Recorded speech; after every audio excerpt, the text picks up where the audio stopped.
Andy Lopez, coach. I was talking to a friend of mine who was an Andy Lopez's teammate, Dave Pinion. Oh my gosh, yeah. Dave and I know each other a long time, and Yes. Andy went to San Pedro High School, played junior college ball at Harvard College, then he went to UCLA. Dave was a JC guy too. Yeah. And he said you came in and you kind of took over the team. He said you were a great shortstop and was a team leader right away. Dave's a good man. He played in the big leagues with a few clubs, right? And in fact, I talk to Dave every now and then when we go back and play UCLA or USC. But really a good human being and a good player. It's easy to work around guys like Dave Penny. Now he said that I guess your stadium was not on campus.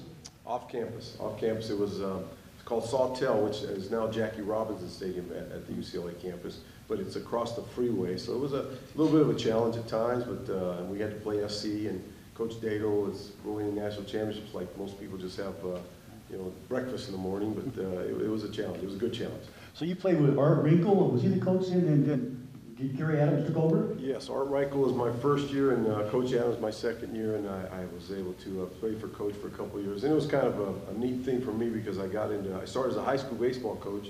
For 5 years, I was a high school baseball coach in Los Angeles, California. Then got into college ranks, and lo and behold, I ended up being here and playing against coaching against Coach Adams. So I ended up coaching against my college coach. Was kind of a unique experience. Well, see, I mean, you didn't coach that long in high school, and all of a sudden you got a job at Cal State, Dominguez Hills. That's pretty quick for us, going high school to JC, college, small college. Yeah, I thought it was a prank phone call. I really did when they called me up. I've been a high school coach for 5 years, and I got a call from the athletic director, and I had a buddy of mine who used to make prank phone calls with me, and Bob Ramirez. And I did. I thought it was a prank phone call. I didn't think it was a real phone call. And then I kind of came to my senses, and they offered me the job, and I did that for 6 years, and from there I went to Pepperdine University. But you've had success every place you've been. I've been blessed. The Lord's blessed me with good players, good coaches, and again, God has really taken care of me along my path, but I've been very fortunate. Now, Pepperdine, College World Series there, that's got to be a major surprise. Yeah, that was a little bit of a shock for a lot of people. We won the national championship in 1992. It's still the smallest school to win a national championship in Division I baseball. 3,000 students, and again, like I said, I was fortunate. I had really good players and good coaches, and we got hot at the right time. Beautiful campus, too. I used to call Pepperdine the easiest place to have a bad day. You could have a bad day and walk out and look at the Pacific Ocean and say, it's probably all going to work out. It's going to work out. So you go to Florida then, had good seasons down there, too. I was fortunate. Again, Mark Ellis, second baseman for the Dodgers, David Eckstein, Brad Wilkerson, guys that you probably remember, Pat.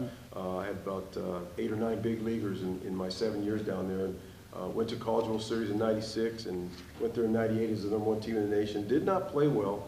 To this day, it's probably the one group that I feel bad about. We probably should have won a national championship that year, but didn't. But had a good time down there. I was looking at your information on you, and it was 2001 at the U of A, and I go, wait a second, you haven't been there that long. Isn't it amazing? 2001, it seemed like it was just a couple years ago. This is my longest stay. I mean, I was at Pepperdine, it really is. I was a high school coach for 5 years, Dominguez Hills for 6 years, Pepperdine for 6 years, Florida for 7 years, and now here I'm starting, I guess, my 13th year this year, so I'm excited. I mean, my wife has really enjoyed it. Yeah, she's really enjoyed not moving. Well, you played, when you were coaching at Pepperdine or even Cal State, you probably came over here and played at U of A.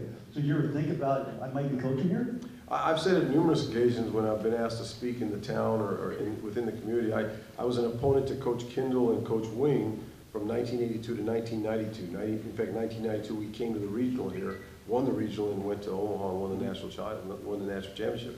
And my wife and I used to joke about it. We'd drive back in vans going back to on the Interstate 10 back to LA.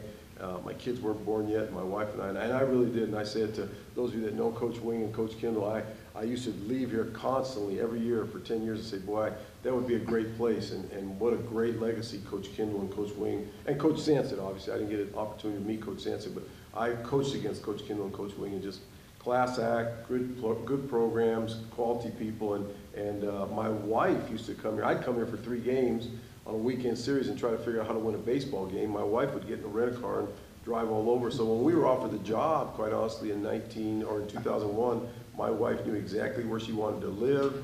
I'm serious, she knew exactly what we wanted, and she's happy as a camper. She's excited. Okay, last year you won the national championship and the games against South Carolina. I mean, for someone, a purist in baseball, I mean, I was a coach or in professional baseball manager.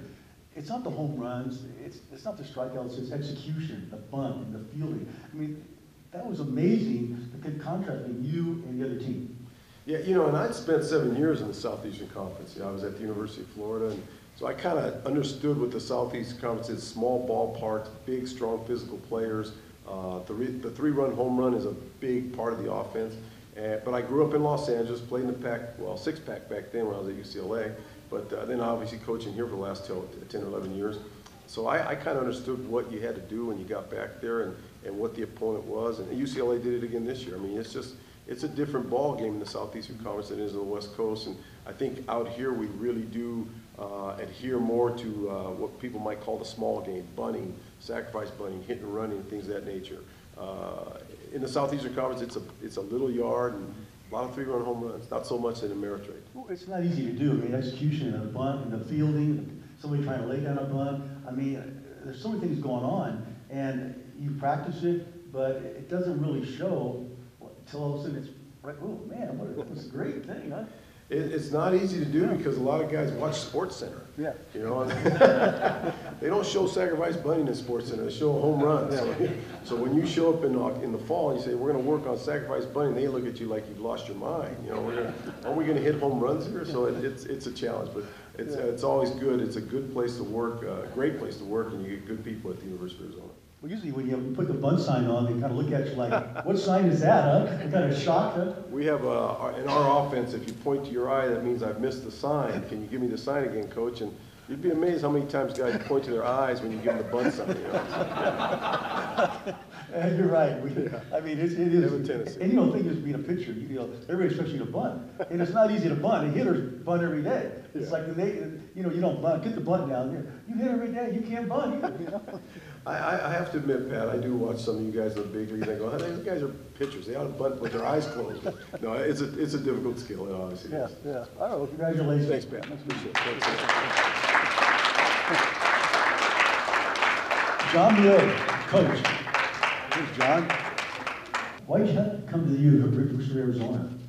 Believe it or not, I thought I could play baseball at the U of A, and I did my freshman year, but I found out I wasn't a student. I didn't go to class. I thought all you had to do is go to baseball practice and not go to class or anything like that. And it was under Sansit at the time, and we had a freshman team back then, and I tried that and found out wrestling was really getting started at the U of A at that time. I wrestled intramurals back then. Mm-hmm. So how did you get the job at Pueblo? I got a summer job running a summer program at Pueblo. There was the swimming pools and the gyms and everything were open. And in the middle of the summer, the principal came down and said, I have an opening in the PE department. Would you like to apply? And I said, I'd like to apply. She said, well, the job is yours. Back then it was a lot different than it is now. There was no interview or anything. I was hired to start in the PE department then. So when did you start wrestling? You wonder, was Joe Cottage, he was the coach there, and you coaching freshman JV, or? I came in and Joe said, I understand you wrestled before, and I said yes, and he said, well, you're going to be our freshman wrestling coach. And if people know Joe Cottage, he didn't say no to the man. And I took over as the freshman wrestling coach and coached 1 year as the freshman wrestling coach there with Joe. So you took over the program. Is that surprising when it was 69, your first year? Were you surprised when you retired? Well, Joe didn't retire. What he did, he went on to become an administrator. And again, in the middle of the summer, the principal came down. I was still running the recreation program in the summer, and she came down and said, Mr. Cottage just got an administration job. I assume you want the head wrestling job. And I said that was the hardest thing in the world to do, to take over. Joe had won 40 consecutive dual meets, was state champions, and I took over a program. My first year, I was 10-1 on the season, and I was a loser. Because, you know, people, the fans, and the parents and everything over there expect you to win all the time. So 26 years coaching there. 26 enjoyable years. It was, you know, Ed Nunez was there. Levetter was the basketball coach. He put a lot of pressure on us. In '75, he won the basketball and we won the wrestling state titles and stuff. And there was a lot of administration backing then. It was really great. The administration that backed us and the parents were fantastic. So 2 state championships, 14, you had all these 14 state wrestlers in one. state champions. You did all that. I mean, that's just a pretty amazing run there. Especially there were some tough teams around too. Yeah, it got a lot tougher.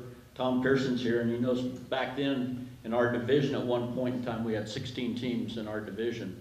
So to win a division title back then was really, really tough to do.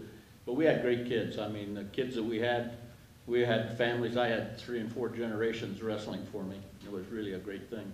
So big rivalry between Sunnyside and Pueblo then. Yeah, when Don Kostrak came in, it became a real power play, and then it ended up Richard Sanchez took over and ran the program at Sunnyside. But in '75, he was a state champion for me and wrestled at Pueblo, and then went over to Sunnyside, and then I was competing against one of my former wrestlers. And it was really great. In '92, we won the state title, and Sunnyside won it also in a different division. So now you're working, now you have a home in Mount Lemmon now, is that it? Or?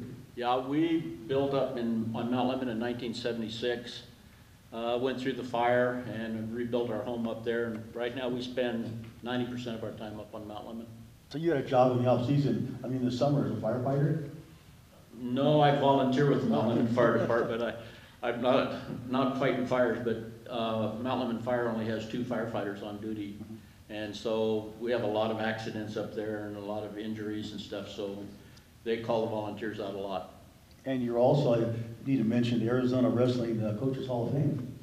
Yeah, I was lucky to be introduced into this, the State Hall of Fame several years ago, and that was really an honor. Congratulations, thank you. Thank you.